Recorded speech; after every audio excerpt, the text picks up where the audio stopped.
our viewers. You are welcome to today's episode of Family Life. Family Life is a program where we discuss issues concerning the family as it affects the home. Because we all do know that if a family is not settled, then the nation at large is not settled. I am Dr. Lucy Jesse, and today's topic is a topic that we know that has brought problems to homes if not well tackled. We are looking at financial management in the family. There are many homes that have had a separation or even a divorce because the finances could not be managed. The family ran into family crisis because they were not able to manage their finances. Today, to discuss this topic with me, financial management in the home, I have two beautiful guests with me who are going to be talking about this because they are experts in this field. Today with me, I have Mrs. Grace Obasogie. Mrs. Grace Obasogie is an economist and a successful businesswoman.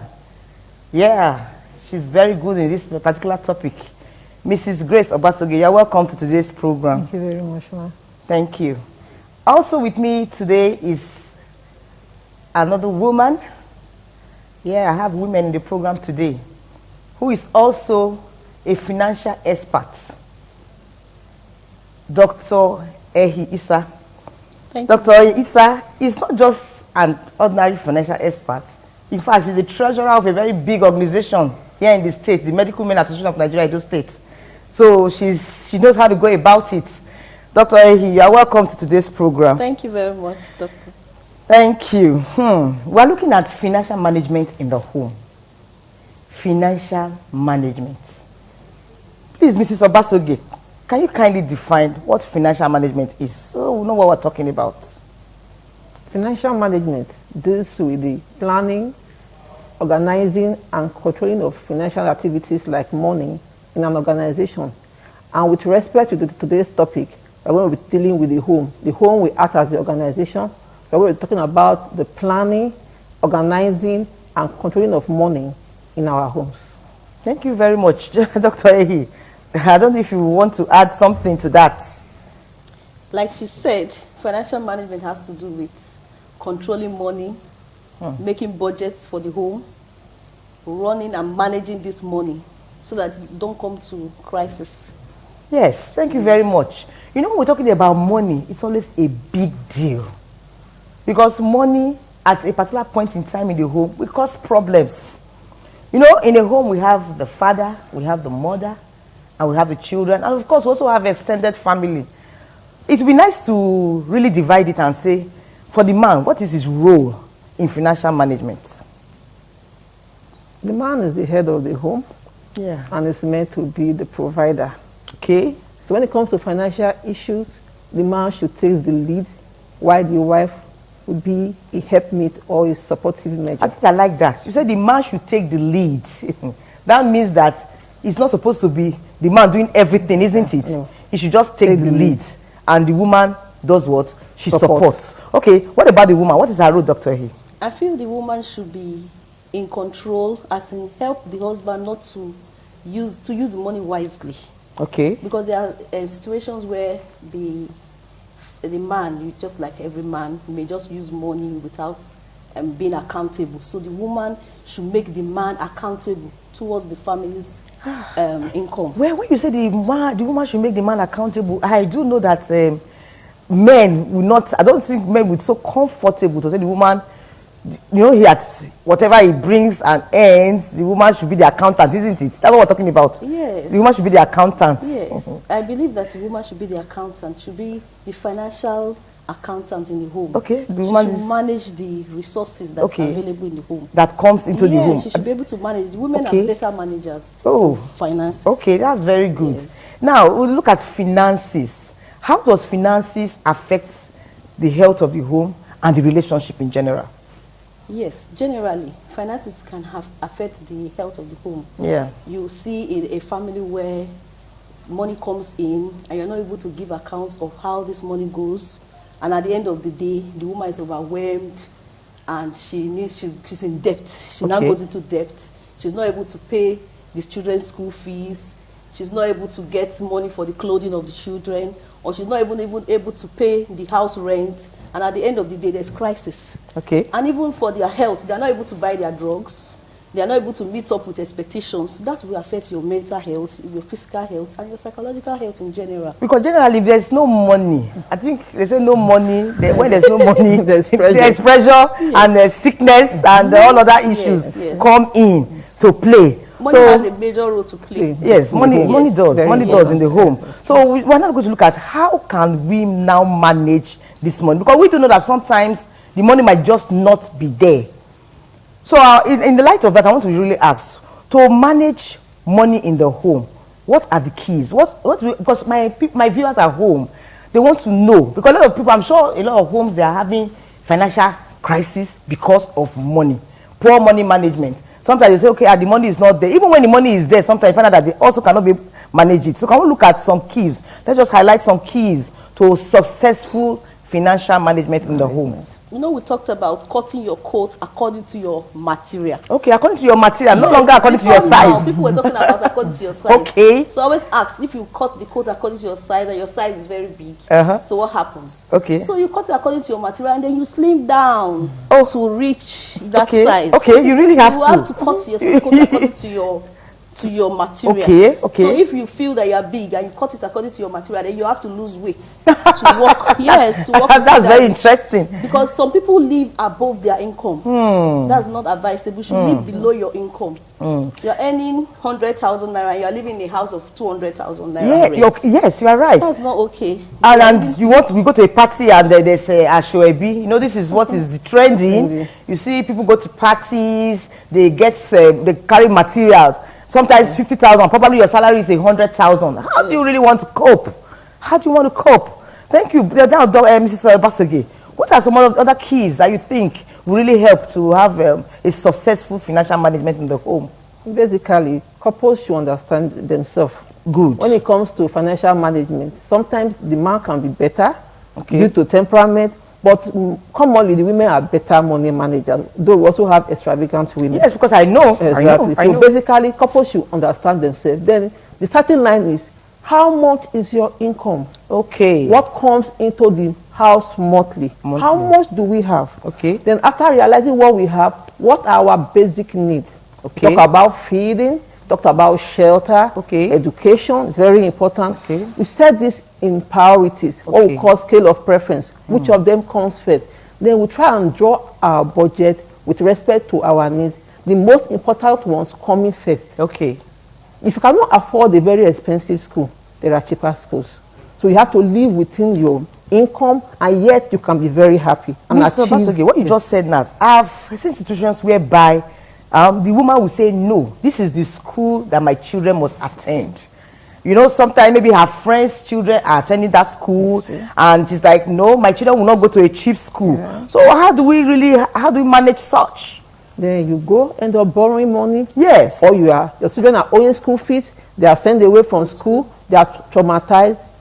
The truth about life is that you really have to cut your coat according to your material. Maximize what you have and be happy. You can go to a government school and still do well.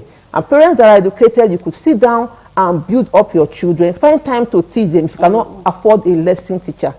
Every one of us, for us to have peaceful homes when it comes to financial issue, which we must learn to live within our means. And yet, we are able to achieve much, and at the same time, we'll be happy. Okay, thank you very much. I don't know if we still have some other keys to successful, because that's what I'm really looking at.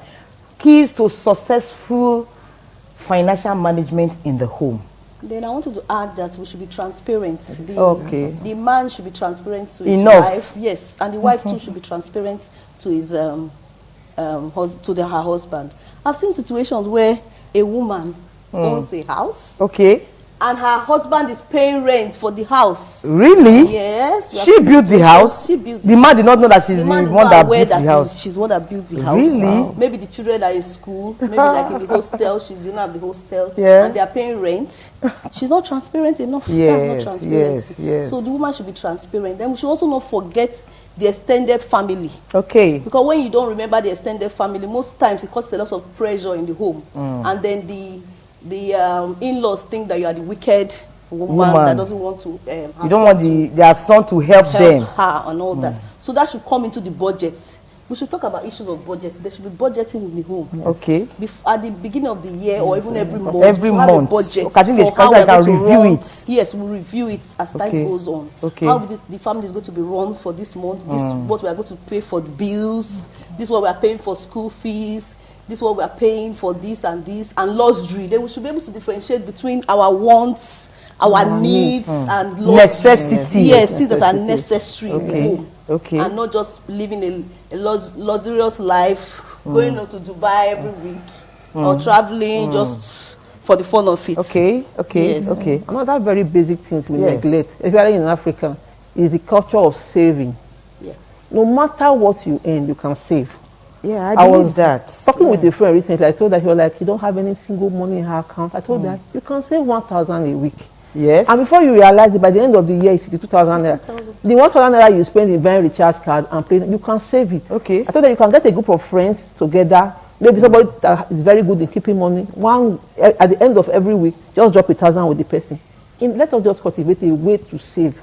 If we earn much, we save more. Even though we earn little, by the time we learn how to save little, we can also invest when we have savings. Because an opportunity, something is on sales and it's cheap. Because you have some savings, you can buy and resell. You can buy at that time and resell. Yeah, that's then very good. sometimes when situations that we don't plan for come up in life, what do? Let's learn to save no matter what we earn, no matter how little. As low as 100 naira, just start it. Okay. Before you know, it can accumulate to something very big. Can it be a daily savings It can be or daily, monthly? it can be weekly, Do you it can know? be monthly. I also know that these people in the market, Yes, they do. They do contribution. Yes. Somebody comes and collects 100 naira, sometimes 200 naira from them every day, Yeah. and at the end of the month, they collect their money. Yes. I also know too that people in the civil service or government workers or in an establishment where you work, at the end of the month, you have maybe like a group of friends, about 12 people, you come together, irrespective of the number of people, you save a particular amount. And every month, a person takes the money. Yes. And you know, that's also another way of saving. Because sometimes some people are like, this money that comes to my hand, how do I save it? The money is not even enough to feed. But like you said, no amount is too small to save. Yeah, I don't know if we have other keys. We really look at the keys to successful financial management in the home. Yes. The saving culture really is a major problem in our culture. Saving, people don't really like to save. Yeah. And they'll just give excuse of, how much do I earn? Exactly. Then there's something I thought about. Yes. You should have alternative income. Alternative, apart Yes. from your main source of, if you're a civil servant, your main Apart source from of your salary. income. Somebody said your salary cannot even take you home. It can't take you home. Where does it take you? It takes you to the market. It takes you to the market. Yeah. So maybe you have a fish pond in the house. Yes. Or you have a poultry. Yes. You can get vegetables in your compound. So you don't need to buy everything from the market. Buying and Those days selling. when we're growing up, Yes. I used to think that pawpaw is not bought in the market. Okay. Because our parents always had Trees at the orange back of the trees. house. So every house now is starred. Yes. It's starred. And there's no single tree, no vegetables, no fruits, nothing in the home. In the home that can bring food, alternative source of income to the home. So I think we should think about We should that. save, Yes, we should be save. transparent. To our husband. Yes, have And other means, alternative means We of... have a budget. We have a budget. Yes. Okay, And in the set our home. budget right. The Primary scale- needs must come first. Yes. Scale of And the scale preference. of preference. Yes. You should have a scale Yeah, of because preference. this issue of savings you're talking about, sometimes the inevitable happens. Yes. Sometimes an emergency comes up. Yeah. In the night, you didn't plan for it, a child falls ill, and you need to take the child to the hospital. So if you don't have anything at all, it becomes a problem. Then there's also this issue of somebody, a woman gave birth. I think I was in one of the hospitals, and this woman gave birth. We weren't able to discharge her. And somebody now asked her, Madam, this pregnancy was not a day pregnancy. No. For good 9 months, you could not save anything. You could not keep anything, you and your husband, at least so that when you deliver, you will have money for hospital bills. So I think that saving culture, it's a problem. And I think we should really go back to it. No matter how little you earn, 100 naira, I tell you, if you save 100 naira in a week, it becomes 700 naira. And in a month, it's already 2,000 or 3,000 naira. 3,000 naira in a year. By the time you now multiply it, that's 36,000. Just free, just like that.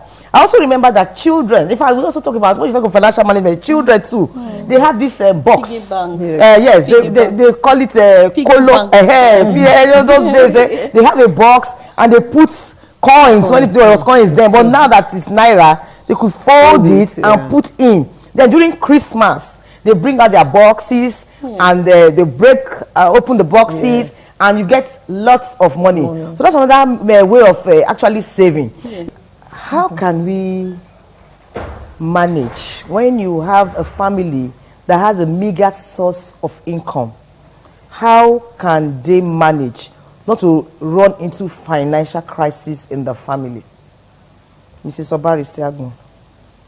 Yeah, when the finances is very meager, it can be very quite challenging because the cost of living is very high today. But what do we really do? Basically, when the money is limited, we have to do all we can to really live within. So cut down a lot of things and live with the necessity. Along with that, we also think of alternative means of income. Okay. Like you can learn a trade. Yeah. What value can you add to someone that will generate money? What can you learn? People are wearing clothes every day, whether we like it or not. So you can learn. You can learn fashion designing, fashion designing, hair making, because we must make our hair. Catering. So there are a lot of things we can really do with our hands. Then if you are good, if you are somebody that is very industrious, if your money is small, you can go to the village market, buy foodstuffs, bring it to the city and sell. Think of an idea. Basically, with God on your side, we will always make a headway in life to increase the little that you have. Then make sure you, with the little you have, take care of your basic needs. If you have to eat just with crayfish, contains protein. Yes. So that you will be at peace. Owing people everywhere can really affect your head because you won't be at peace, run away from people and all that. So basically, just think of how do you survive with what you have. I know of a couple that they earn just like, the husband earn like 10,000, the wife maybe 20, and yet they are doing well. Why? Because they know what they have. Look for a low accommodation, you can still get where. Then if there are family houses where you can live, start from somewhere. Then you start building on it. You must not remain where you are. Once you start a business, it's time, it grows. When there are no principalities fighting you. And if you are very industrious, it grows. Think of what to do. There's always something to make money. That's the truth about life. Start somewhere and you always develop yourself and you get better over time with God helping you. Yeah, Dr. I wanted to add something to that. Like you have very low income. Yes. It's a subjective thing. Okay. Because somebody can earn 1 million and say it's small. Exactly. Somebody can earn 50,000 and be able to live within. Exactly. Yes. So we should live within our means again. I still insist on that. And then buying things in bulk. Okay. Why will you go to the market and just buy one egg?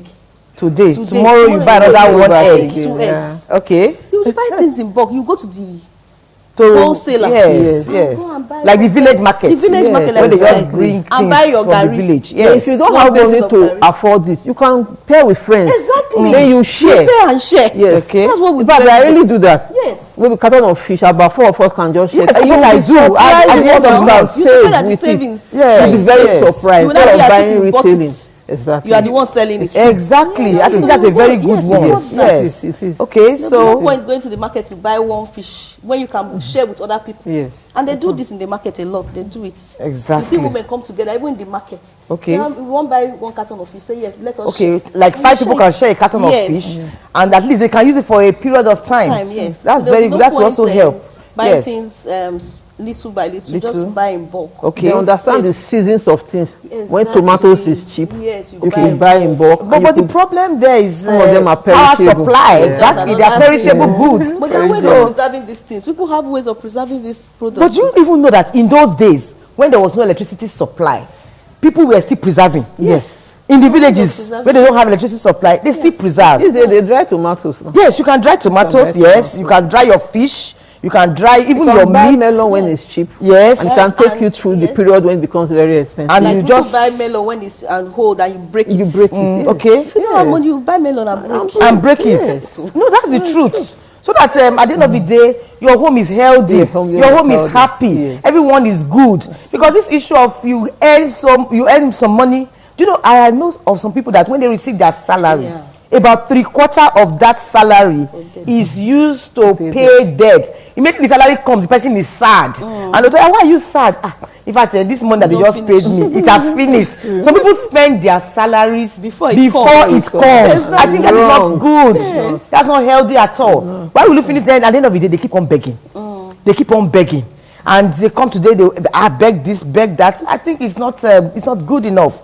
No matter what you earn, you have been told by my guest today that we should live within our means. Look for alternative ways to make some money. Everybody can make extra money. I believe that. Everybody can make extra money. Don't just sit down and be waiting for salary at the end of the month. Someone said the salary that you are even expecting is not sufficient enough for you. So why don't you look for other ways? And something else again also, we have people that have a lot of things in their homes that they don't use. They are useless. Why don't you sell some of those things and make some extra money to keep in the home? I tell you, some women who can help their husband, they have the best homes. I know of a man, anytime he gets his money, straight, he transfers everything to the woman. Yes. Oh, really? Yes. He transfers everything to the woman. He said because she's a better manager. Yes. And the woman also is very prudent.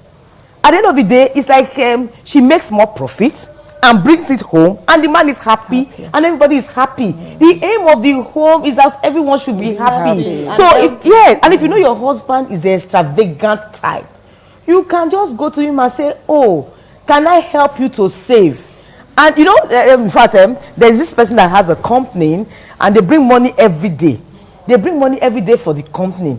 What he does is that before he spends the money, as the money comes, he just blows the money. So the one day the wife said, instead of spending this money, why don't you just give me this money? And the woman started saving this money, keeping this money.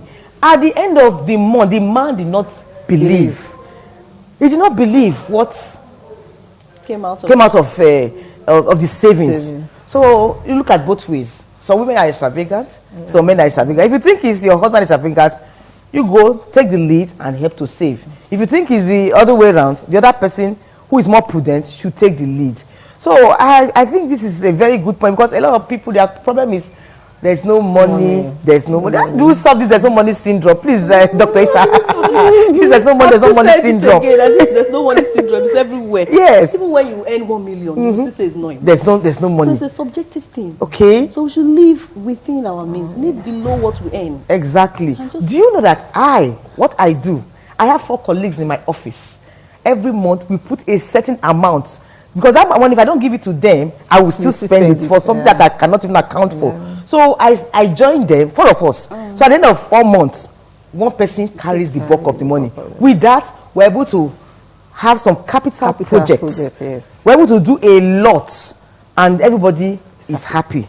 So I think it's a very good way if we can begin to save, look for alternative means. And please, you woman, I will always talk to you. Help your husband. Help him. And instead of fighting him and causing problems in the home, help him to save his money. And also, some women are like, I must wear the cloth my friend is wearing. Because my friend has bought a latest lace that they sell 50,000. And you know your husband is earning just 100,000. If you don't buy this lace for me, there will not be peace in the home. Please let us cut down. Let's cut down and sew our clothes. You said you should sew according to your coats, according to your cloth. Okay, according to your material. Yes, or the cloths. Oh, thank you very much. In fact, I think we've had a very good time today discussing finances in the home, because we know that finances have caused problems in many homes. A lot of homes are broken today because they cannot manage their financial institution well. Poor financial management will lead to family crisis. This afternoon, I think a lot of us have gotten so much that will help us to begin to plan. Can we just quickly just summarize to the guests how they should go about this financial management in summary? I want to also add that we should also train our children. Yes, so that to save. They become adults that are saving. Yes. We should train them Do you to know save. that there was a crisis in a particular home? This crisis, there was no money. The boy went to the room and brought money from his savings, and that saved that problem. So children too are involved in managing finances in the home. Yes. Once again, viewers at home, I want to say it has been a very refreshing time today, and I hope that with these tips that we have gotten today, our homes will be in very good financial standing. I want to say a very big thank you to my guest here. Yes, indeed, you proved to be a very good economist. You have given us a scale of preference. You have told us how we can really make home go. And as a treasurer who counts money has been able to also put it right. So, Mrs. Grace Obasoge, I want to say thank you so much for coming. Thank you very much. I hope when we call you some other time, you oblige us and be here. Dr. Ehisa, thank you. I want to really appreciate you. Thank you so much for coming. Thank you. Thank you once again, my viewers at home. Same time, same station. Next week, we'll be coming with another very interesting topic. A topic that I know will make your home to become sweet and even become heaven on earth. Thank you once again. I am Dr. Lucy Jesse. Family Life.